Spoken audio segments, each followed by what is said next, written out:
भूल गए शैतानी। एक शहर की एक छोटी सी गली के आखिर में एक घर था। उसमें रहते थे शैतान राम। अपने नाम की तरह ही उनके काम भी थे। हर समय सबको सताने में उन्हें बड़ा मज़ा आता था।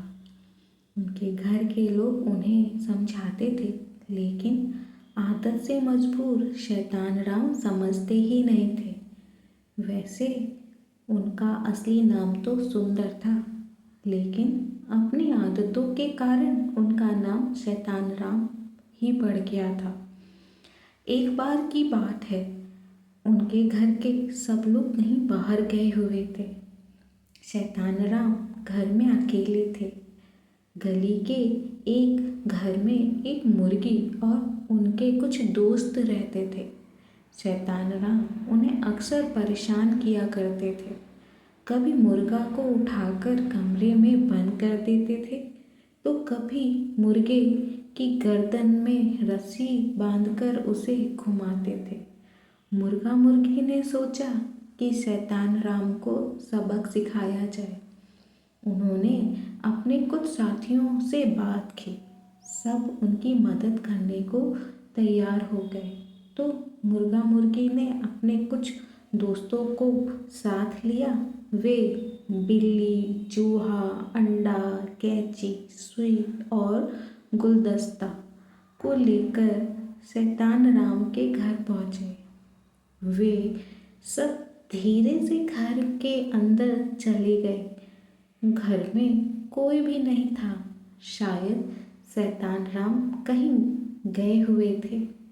हम लोग शैतान राम का इंतज़ार करेंगे, सब एक साथ बोले।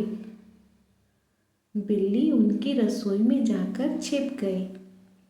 चूहा हाथ मुंह धोने वाले नल के ऊपर बैठ गया। अंडा उनकी तौलिया में लेट गया। कैंची सोफे के ऊपर आराम करने लगी। सुई ने उनके तकिए में अपने लिए जगह बना ली। गुलदस्ता दरवाजे के ऊपर जाकर बैठ गया। मुर्गा और मुर्गी दरवाजे के ठीक बाहर खड़े हो गए। जैसे ही शैतान राम दूर से आते हुए दिखाई दिए, मुर्गा कुकड़ू करता हुआ घर के अंदर की तरफ भागा। उसकी आवाज़ सुनकर उनके सभी साथी सावधान हो गए।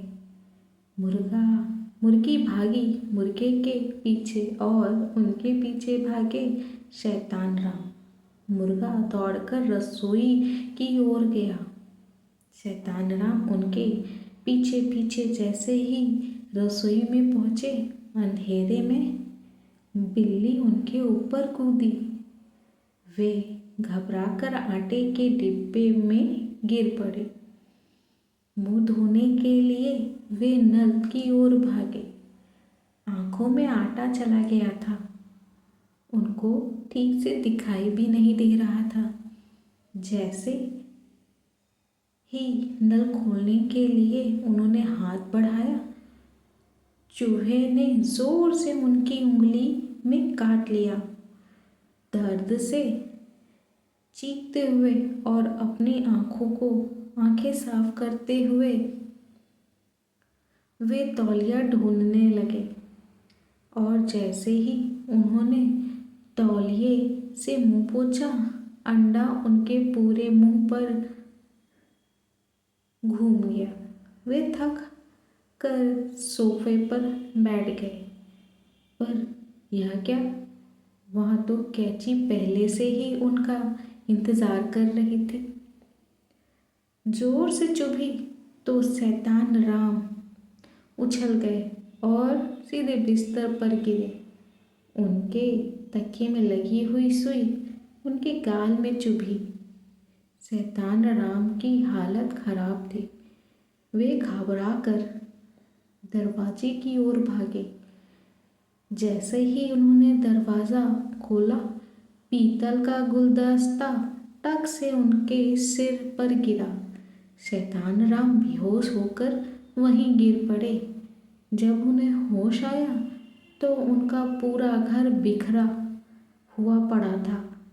आज उन्हें समझ में आया था कि किसी को परेशान करने पर उसे कैसा